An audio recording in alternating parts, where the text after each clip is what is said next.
Thanks. Good morning. I'll start again, and now it's too loud. Too much of one or the other. Good morning and welcome to the First Unitarian Universalist Society of Albany. We especially welcome guests and visitors to our service. My name is Sigrun Newell, and I am the service associate today. This morning, we welcome to our pulpit Annie Lipinski, who is a pastoral care associate and the leader of the Albany Meditation Group. Annie Lipinski has been a member of Albany UU since 1990 and has been on a spiritual journey ever since. In January of 2023, she graduated from a 2-year mindfulness and meditation program. She was thrilled that the timing of completion of the program provided a perfect segue to being the facilitator of the meditation group that Sam Trumbore had started in 2007.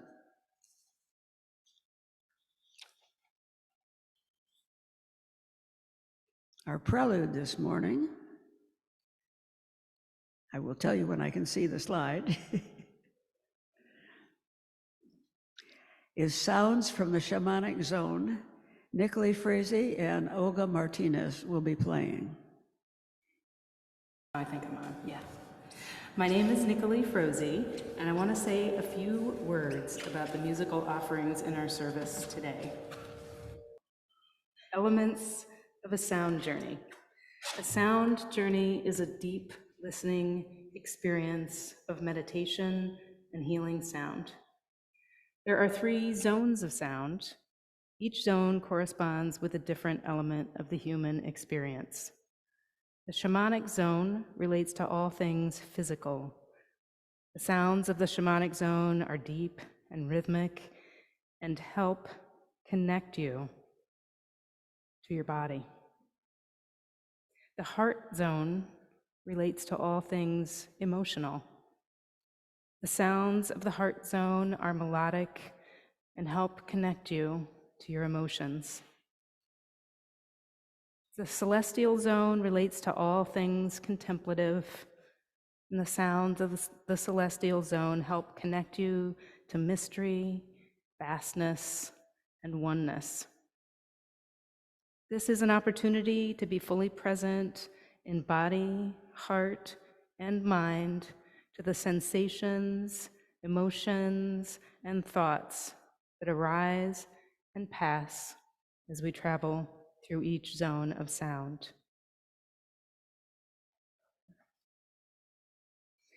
As we prepare to enter the first zone of sound, I invite you to bring the attention to the breath, allowing the eyes to close if that is available to you, or letting the gaze rest softly in front of you. Noticing where you feel the breath most strongly. Perhaps the nostrils, the chest, or the belly. Perhaps noticing the sensations of filling and expanding as you breathe in, and the sensations of emptying and letting go as you breathe out. And turning the attention to the doorway of the ear, noticing the sounds of the gong as they gently build. Welcome to the shamanic zone.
It was muted.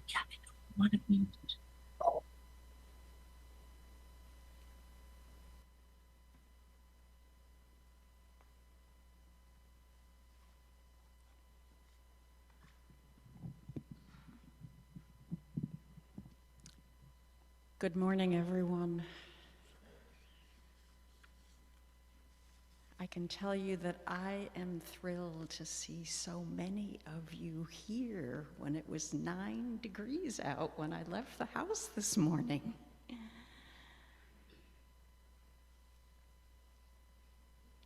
We are celebrating today our Sunday morning Sangha. The word Sangha means community. And this community has been around for over 15 years at Albany UU. We are a community of people who meditate together. We study the practice of Buddhism. I give a short Dharma talk. Then we meditate. Then we share with each other our struggles, our concerns, our joys. And then we practice a loving kindness meditation for ourselves and everyone in the world. There is beauty, strength, compassion, and love in our Sunday morning practice. You will hear today from members of this group about their life experiences with mindfulness and meditation, and how beautifully these practices have improved their lives. In the words of Jack Cornfield, if we look at ourselves truthfully, we can feel the possibility of being more compassionate, more awake, and more free.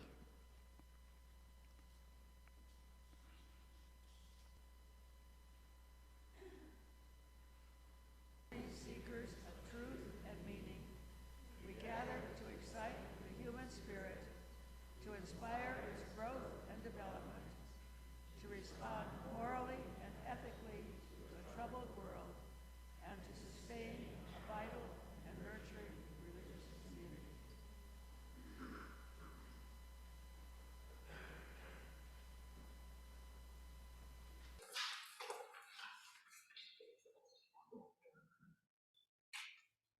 Our wisdom story this morning is actually going to be a meditation from Buddhanet that we've used with the children and youth before.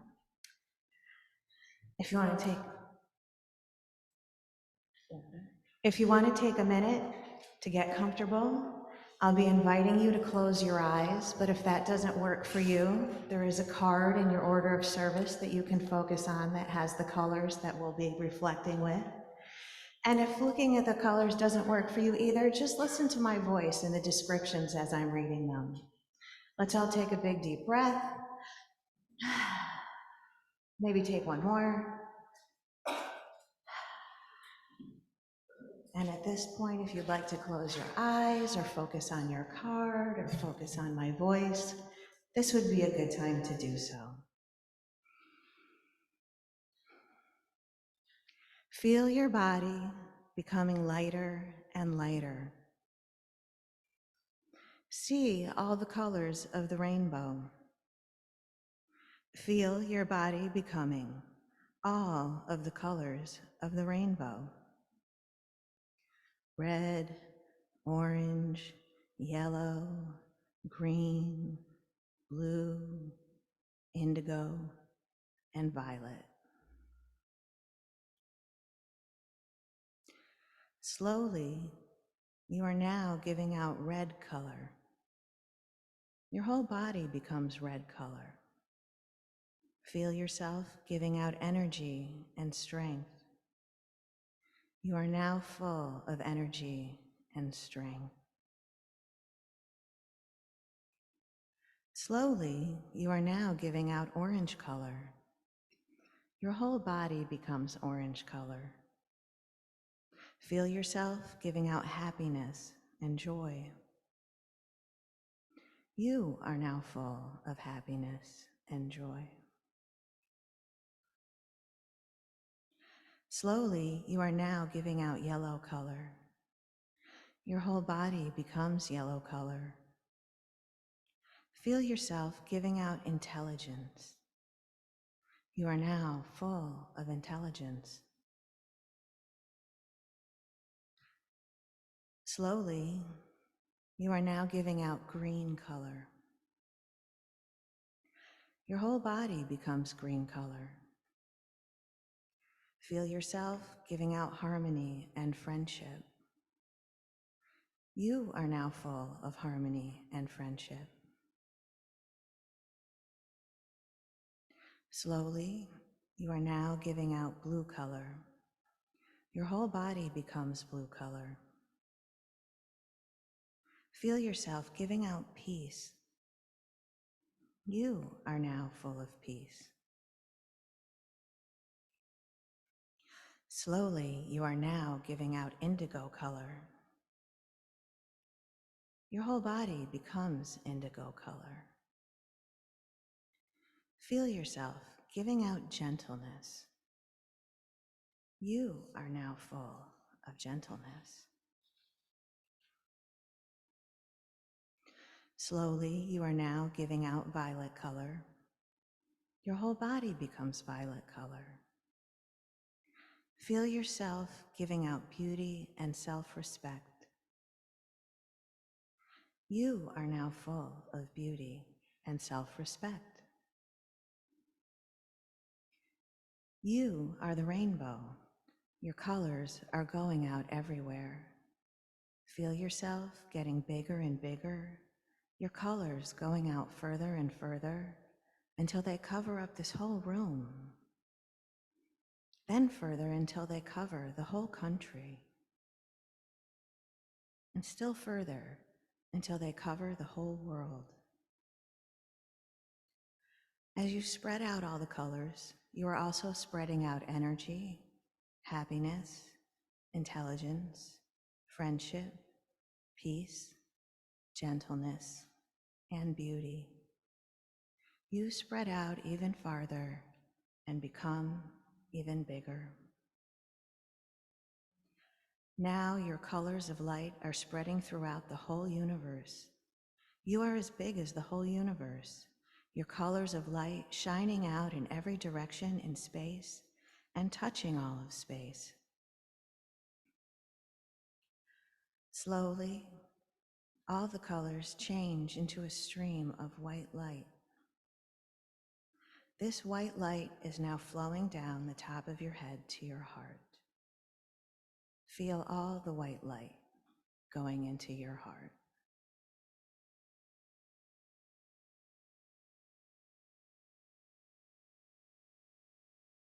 And now I invite you to slowly bring your attention back to this room.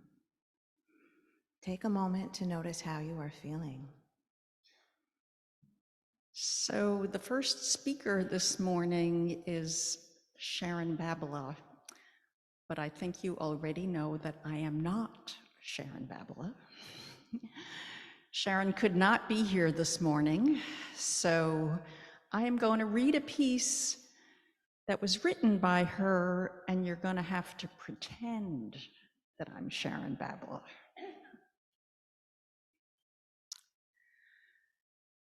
When I woke up from having a brain tumor removed, it was benign, thank goodness. The whole left side of my body, from the shoulder down, was paralyzed.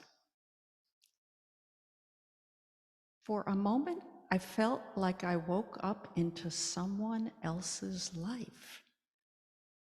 This isn't my life. This wasn't the outcome anyone expected. All I could do was take one breath and say to myself, this is real. This is true. This is what's happening right now. And as I was able to touch into my circumstances a little bit at a time, each time I felt grateful for my practice of meditation and yoga. Of course, I went through an emotional roller coaster, anger, sadness, frustration, having very little patience. I was told over the next 6 months that I would get most of my movement ability back. And I hung on to that like a promise from God. Every time I started to lose it, I felt untethered, ungrounded. I took 3 long, slow breaths. And I was able to soften, to relax just a little,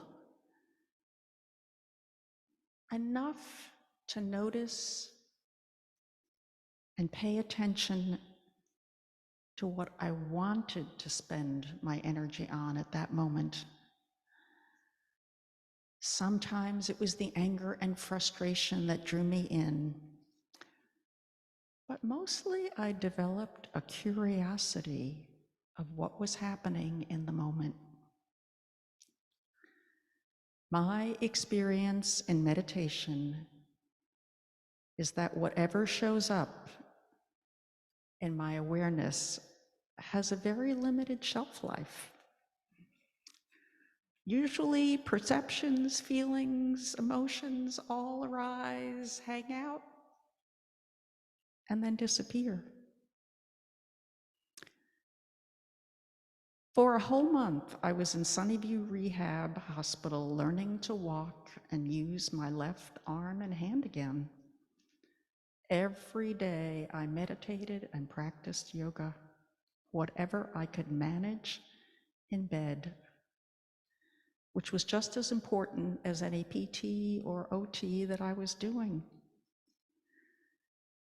My practice became one of gratitude for friends, family, for the Albany UU community of extraordinary caregivers, and for the healthcare workers who help me every day. Though I haven't regained use fully of my left leg, it's manageable, and my practice holds me up.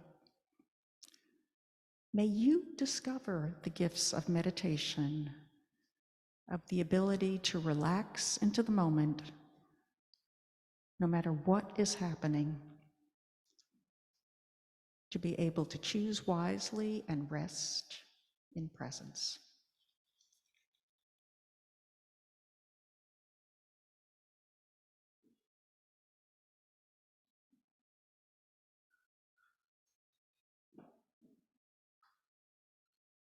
I'm Marty Hotvet. I can't top that, and it's not fair that I have to follow Sharon. My family and I were in the church in the 90s, and we left in 1998. We came back about 6 years ago because my daughter was in pain and couldn't get relief from her doctors, and I read about Sam's meditation in the Times-Union. So we started coming here. She only made it 3 times. I don't know if I've missed 3 times in the whole 6 years. A couple of important things I've learned from our church meditation. First, I used to and still have a terrible problem with road rage. I can't stand bad drivers. But I've learned in meditation, rather than react beyond a swear word or two, to breathe and calm myself. So I haven't managed to wreck myself. The second thing, as many of you know, my daughter Kristen's suicide 5 years ago was a catastrophe for me. During meditation a few months ago, I actually visualized Kristen inside me for the first time. That was such a blessing. I've been grateful ever since. Thirdly, I've been unable to make meditation a daily practice. I guess having been a lawyer for many years, it's too much feeling for me. In any event, but upon the recommendation of my psychiatrist, I have signed up for a 2-month course from the University of Massachusetts to overcome my resistance and to enable me to make meditation a regular practice. And I'm counting on that to help me reach the peace that Sharon talked about. Good morning. My name is Val Kavanaugh, and my first attempt at meditating was sitting in a dark closet, staring at a candle when I was in my 20s. It did not do anything for me, as people say, but I always had this nagging thought that there was something to meditation that was important. Many years later, I finally got the breath part during a meditation exercise at Shambhala, and that made all the difference. For me, meditation is both practical and spiritual. I find I can use my meditation breathing to calm myself during an MRI or at the dentist, or even to shield me from the most intense pain of some medical procedures. It often, not always, keeps me still when I want to react to another person in anger. I also find that for some time after I meditate, I'm very clear-headed and clear-hearted and focused on living in the moment. But there's always a journey to go deeper. A few years before COVID, I attended some of Sam's meditation weekend retreats, and they were helpful in developing a more consistent practice. And during COVID, I joined the Sunday morning Sangha, which is a continuing source of pleasure and growth.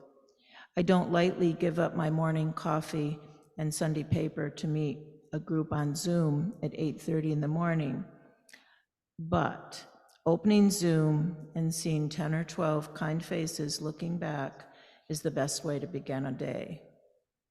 Through the Sangha, I've learned about Sharon Salzberg and listened to her teachings, along with those of Joseph Goldstein, Thich Nhat Hanh, Tara Brach, and Pema Chodron.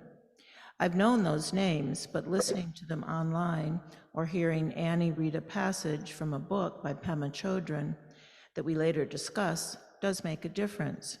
I'm inspired to get the books and read them all on my own. Also, through the Sangha, I've developed my own morning routine of meditation, which ends, as the Sangha sessions do, with some form of loving kindness meditation. And this part usually turns into prayer for me. I can't say that meditation has made me more compassionate or loving, but I do know I'm more conscious of my words and my thoughts than I was before daily meditation entered my routine. I'm more grateful for my life. Thanks for listening, and thanks to Sam and now Annie for leading our group.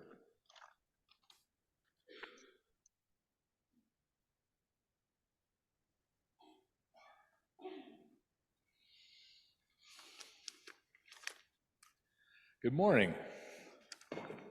My name is Jeffrey Wright-Sadam, and I found my way into meditation through this church.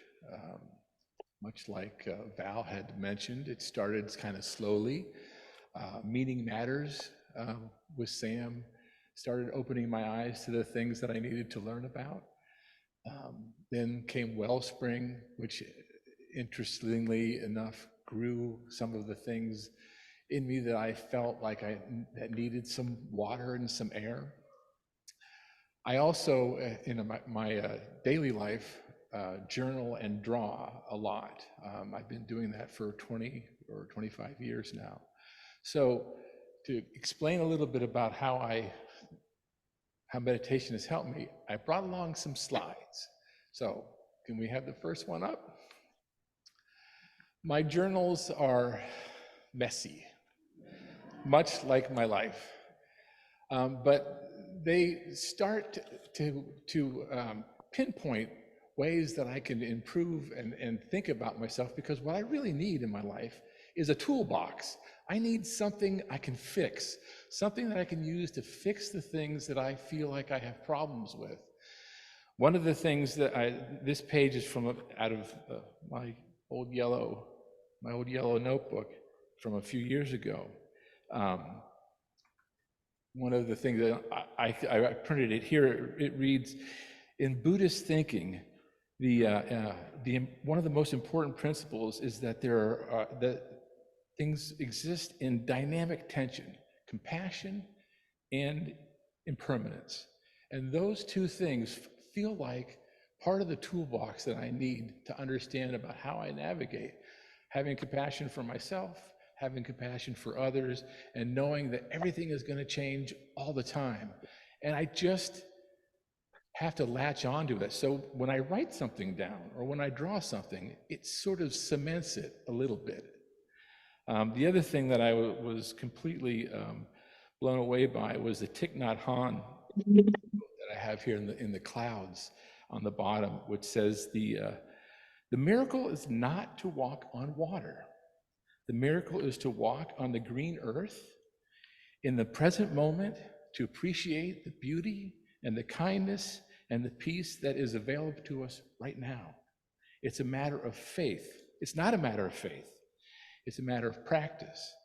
And that idea that it was on me, it's a matter of practice and not something that I had to believe in that would come from someplace else, was a huge difference in the way that my toolbox worked. I thought about, how do I take this feeling from a cushion in a quiet room, right, where everything is kind of controlled, to take it with me out into the real world where everything happens. So I started sketching this candle and thinking about, how do I take this energy that I have to try to understand myself out into the real world so that I can be kind and present for people. So that I realized that anything could be a mantra. And walking can be a mantra. Eating, which is a big problem for me, can be a mantra. I got to slow down and think about things. But I use these mantras to sort of settle myself, to sort of work my way through, and to remember to be mindful as I move through the day, because I can do this while I'm working, I can do this while I'm talking, I can do this while I'm breathing and listening. So the other thing that I needed to understand really is to remember my place in the world, my place in the universe. And really, if you think about it, I drew this concentric circle thing. It's sort of an inventory of the things that connect me. So I know there's myself in the center. And then there are others, my loved ones, the people in this room that I've come to know. And those connections that are real every day, all over the place. And I use the idea that also I can connect with people all over the world too. It may not be that I could do much, but I can do a little bit. And if I remember to be compassionate to the way that the world works, I feel a little bit more connected. I feel a little bit more real. And as I move through the concentric circles, there's the nature around us, which I would suppose everyone receives a lot of grace from when they're walking in the woods. But we're all part of that, and it helps me when I walk out my front door to remember that I'm part of the nature too. And then even, and this seems very unbelievable at times, that I'm also part of the universe, that I have a place in the cosmos, as crazy and as weird and as huge as that is, that I have a way of connecting with that, all of that, and that it matters to remember, even though I'm a very small person in the very center of this thing, everything around me, everything in the cosmos is part of what I have to live for and to try to remain mindful of. Some of the things that aren't huge, I guess, issues, like I try to think about my carbon footprint. What's that supposed to be like? And should I be a vegetarian, or maybe I should actually be a vegan, because that would be a lot smarter, because then I'd be really compassionate towards animals and everything else. And how do you manage these things? And so I write them down, and I draw something about it, and I try to remember. Sometimes I don't do a very good job of remembering. Sometimes I'm not a very nice person. Sometimes I get angry. Sometimes I lose myself, my composure. And then I need to draw. I need to draw about my anger and my all that stuff that builds up. So when I write things and I draw things, it helps me to navigate. And meditation is always, when I sit down with my journals, there's a way I find meditation there, when I can, writing and drawing become breathing sometimes. And when I forget to breathe, I can draw. And when I forget to draw, I can breathe. Because the goal is, for me, is to become a more loving and caring person, a more open-hearted person. And when I remember the things that I've been talking about, I can see the beauty, I can feel the beauty. But the drawing on the bottom, when I lose my head and I forget the things that I've learned, all the old rotten stuff percolates up again. And so it's this constant feeling that I have, is that I got to remember. Remembering to remember is really important to me. And in my toolbox, it's a very helpful tool. This slide reminds me too that there are many paths that we can take, many choices that we have. This one I drew and wrote down. There are thousands of paths that lead to happiness, but you have only accepted one.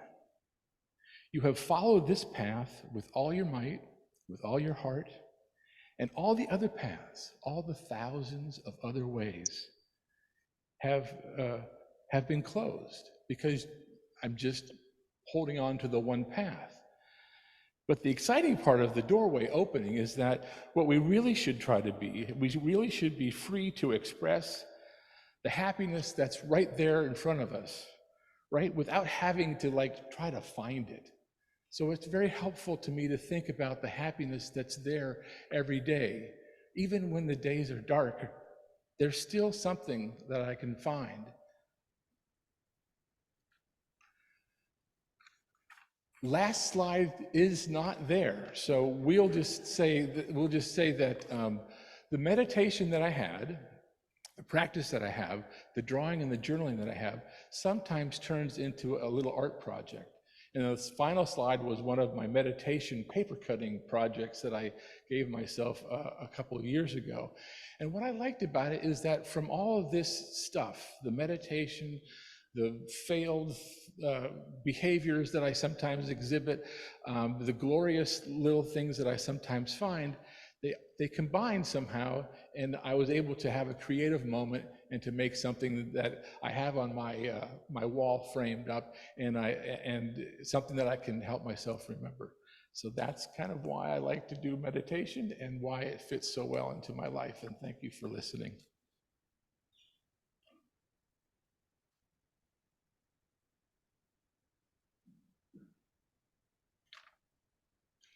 Good morning. It's wonderful. So many of you came out on this frigid morning. My journey with meditation began My name is.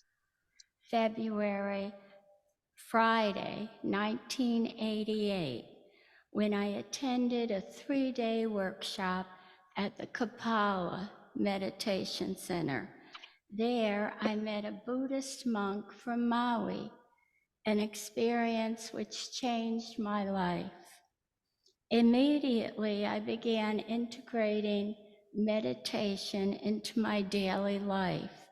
The practice calmed me, which was really good, and increased not only my self-awareness, but also enriched my knowledge of teachers and masters whose work has enlightened people throughout the ages. In 1990, I formed a group called Wondrous Women.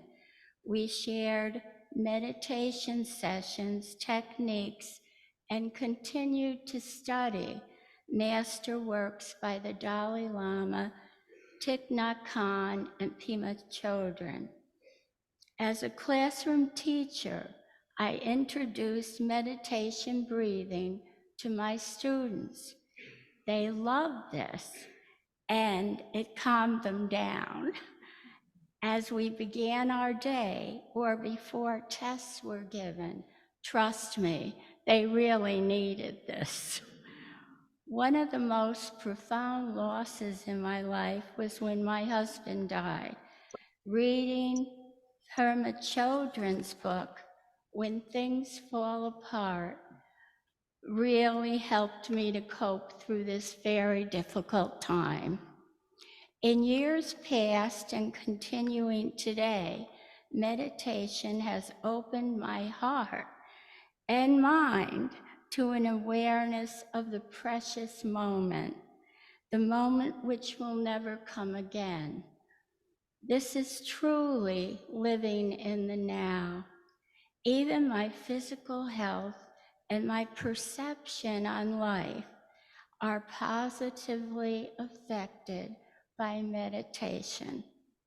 While I practice at home during the week, I always look forward to Sunday's meditation class, which began for me with Sam and continues now with Annie, who is a gift to our group. At this time, I would like to invite you to join us for these Sunday meetings. I leave you now with this prayer called Metta, which we recite as our session closes. It is a loving kindness meditation where you open your heart not only to yourself, but to others. So you breathe gently and recite the following if you wish. Put your hand on your heart. I shall direct loving kindness to you now, but lots of times we start it with ourselves during our meditation time with Annie. So may you be filled with loving kindness. May you be safe. May you be well. May you be at ease. And may you be happy.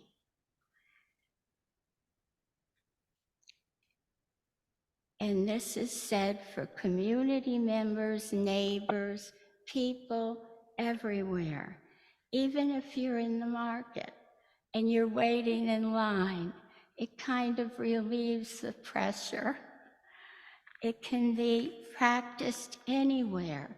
Traffic jams, airplanes, which I don't like to do, ride in, but I immediately start saying it when I get on the plane, especially may I be safe.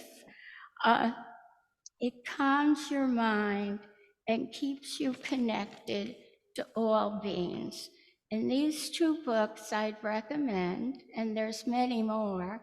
Jack Kornfield, which Annie always has mentioned to us, No Time Like the Present, and When Things Fall Apart by Pema Chodron. Okay, thank you.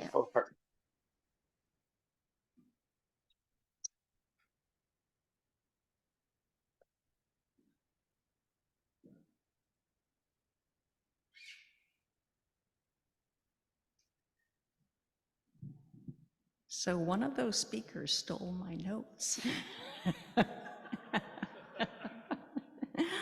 I'll have to find out who it is. I had no intention.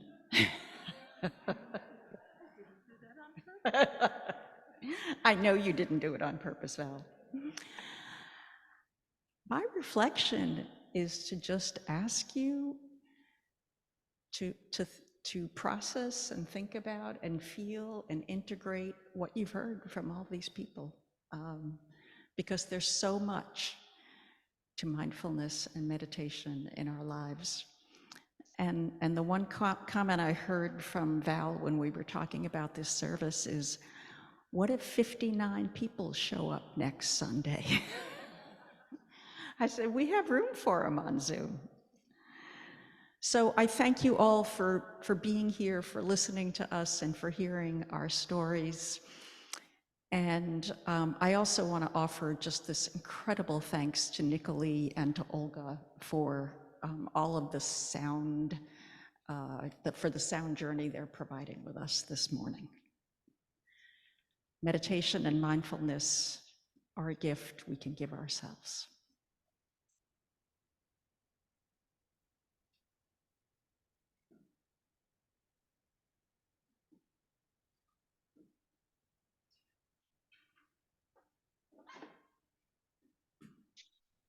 Um,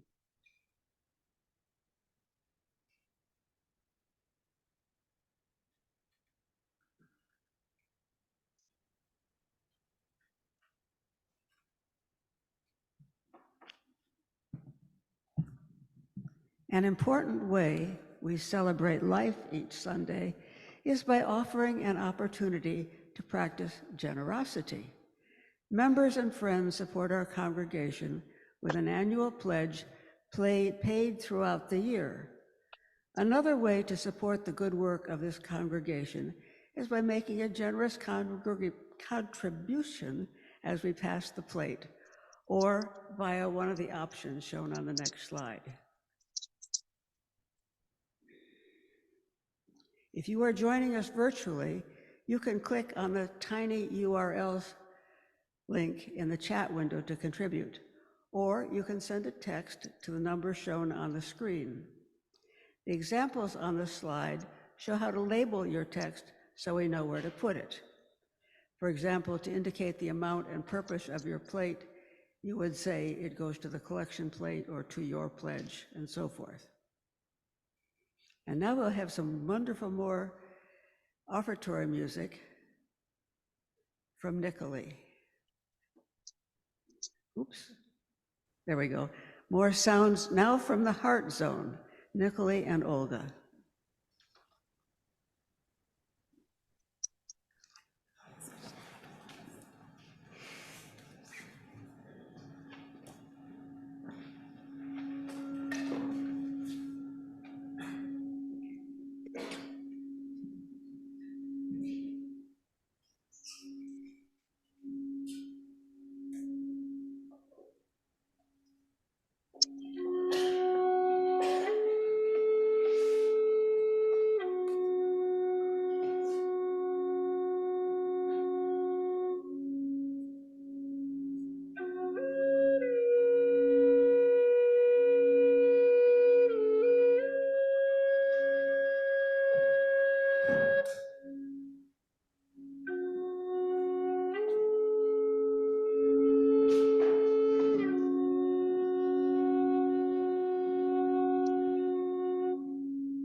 There you go.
We're glad you joined us today. This ends the service.